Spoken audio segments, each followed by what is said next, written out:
8h02, vous suivez Matin Manitoba, ici Leslie, je suis avec Mathias Clark, on est avec vous jusqu'à 9h, on espère que vous allez bien en ce moment ici à Winnipeg. Température, on a 17 degrés, ça sera un tout petit peu chaud cet après-midi, on voit du soleil à l'horizon, maximum 25 degrés ce soir et cette nuit, ça sera partiellement nuageux, devenant dégagé ce soir et puis on aura un minimum de 14 degrés.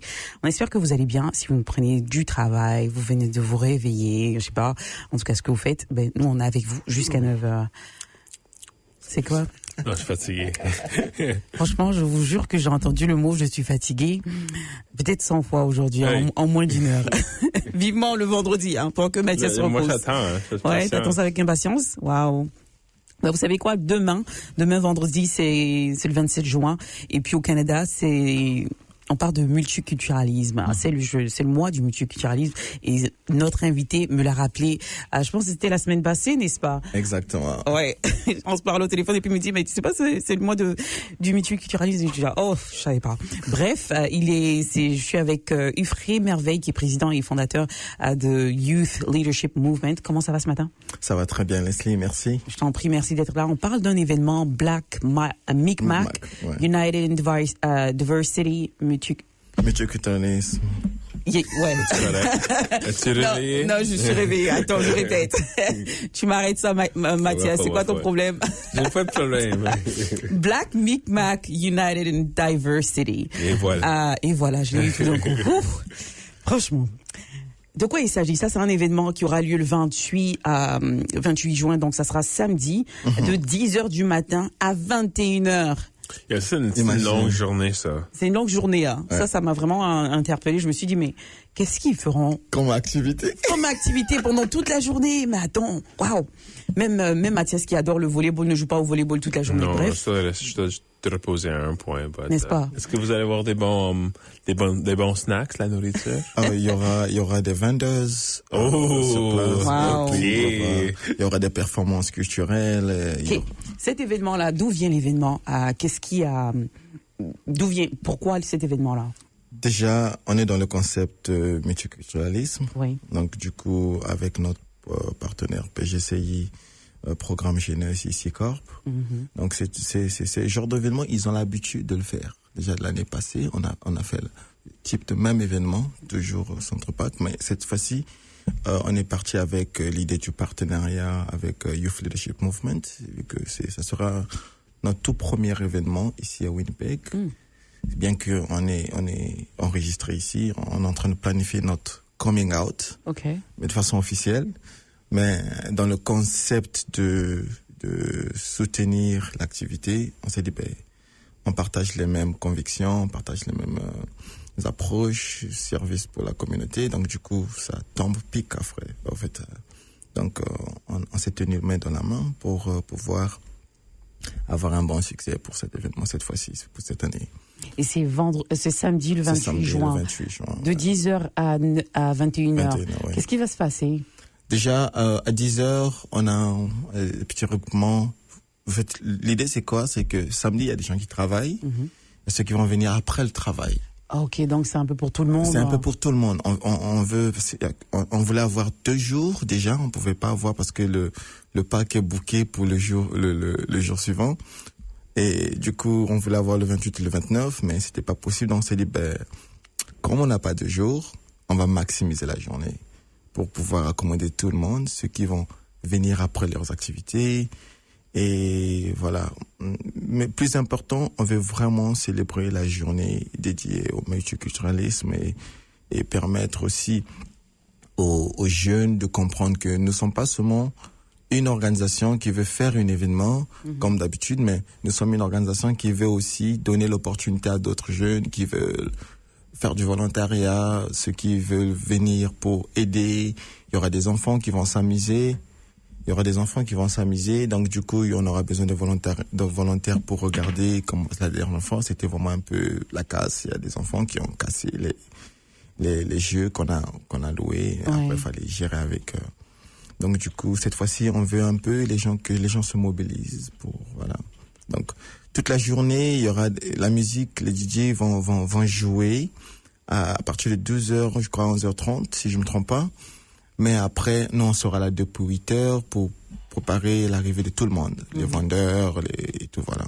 Donc, est-ce que vous acceptez de nouveaux vendeurs jusque-là ou ouais, jusqu'à là, c'est open en fait. Donc, comment on fait pour, si on veut vendre, si on veut exposer ses affaires et tout ça, comment on fait pour s'y prendre?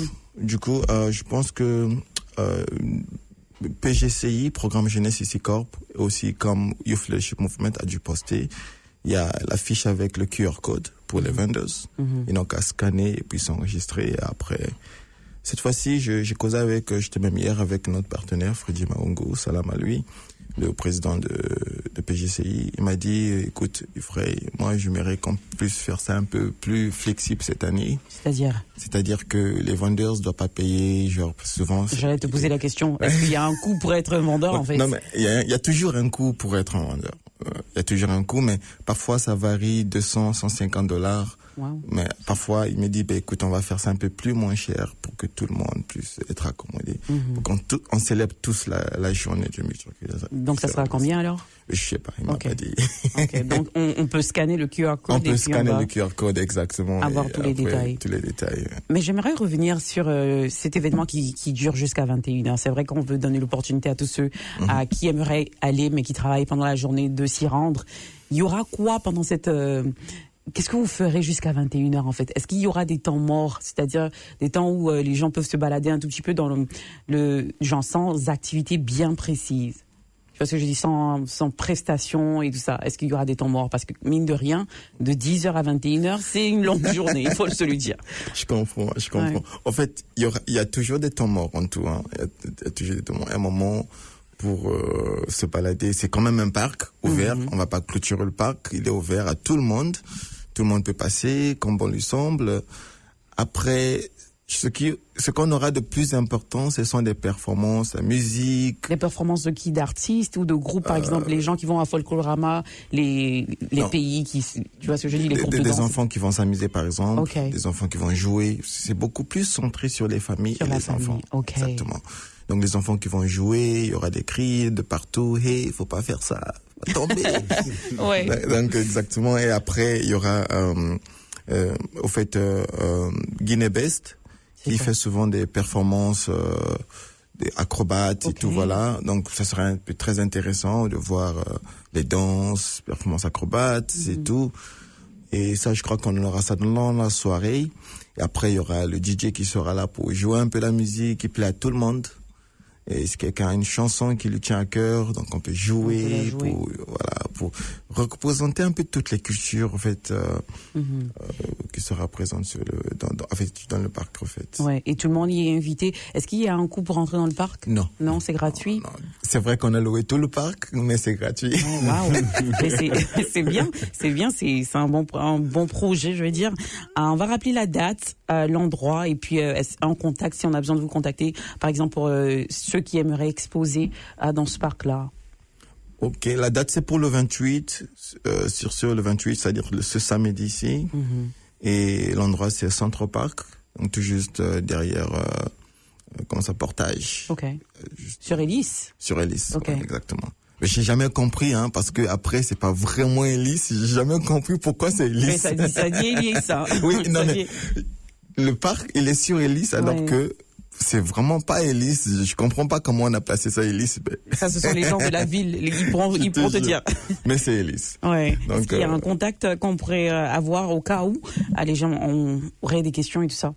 Oui, exactement. Le contact, il est sur la fiche de PGCI. C'est mieux de contacter PGCI sur c'est info.pgci.com. Le numéro de téléphone, c'est 204 293 8576. Après, si les gens ont des questions liées à Youth Leadership Movement, ils peuvent aussi contacter Youth Leadership Movement avec canada@youthleadershipmovement.org. Super, et je rappelle qu'on était avec ici Ufré Merveille, qui est président et fondateur de ce mouvement-là, Youth Leadership Movement. Et puis, ils ont cette belle opportunité de rassembler les gens à multiculturalisme ce week-end. Et c'était un événement qui est ouvert à la famille. Et ça sera ce samedi 28 juin. Merci beaucoup. Merci beaucoup, Leslie. Et on va aller en musique avec une chanson que tu as choisie. Tu m'avais dit Sensé, c'est ça? Athéna. Sosei. Ouais, Sosei, voilà, Athéna. C'est un frère. J'aime beaucoup sa musique. Je l'aime trop et je l'écoute tout le temps. Chaque fois quand il sort une chanson, je suis peut-être parmi les premiers fans. Il y a une de ses chansons, Koyokate, sa toute première chanson que j'ai fait la pub au Kenya. C'est un Kenyan celui-là? Non, Sosei, ok. non, il est congolais de Brazzaville, mais c'est parmi les premiers Congolais qui a fait un feat avec Flavo. Mais pas vraiment feat, mais c'est une de ses chansons que Flavo a dû faire un remix avec lui dans un programme de Coq Studio. Je sais pas si vous avez entendu parler de ça. Non. C'est un programme East-Africain qui valorise un peu la musique africaine. Donc, genre, si tu as une chanson qui fait bon, on prend des grands artistes qui t'encadrent, qui te coachent, et puis ils vont rechanter ta chanson en live. Ah, mais c'est super ça. C'est très intéressant comme studio. On va aller écouter cette chanson et puis on va voir de quoi il s'agit un tout petit peu. Exactement. Non mais ça c'est une chanson, c'est un mariage, une fête. Si tu joues pas la chanson là, il y a un problème. T'es pas accro. Merci beaucoup. Merci.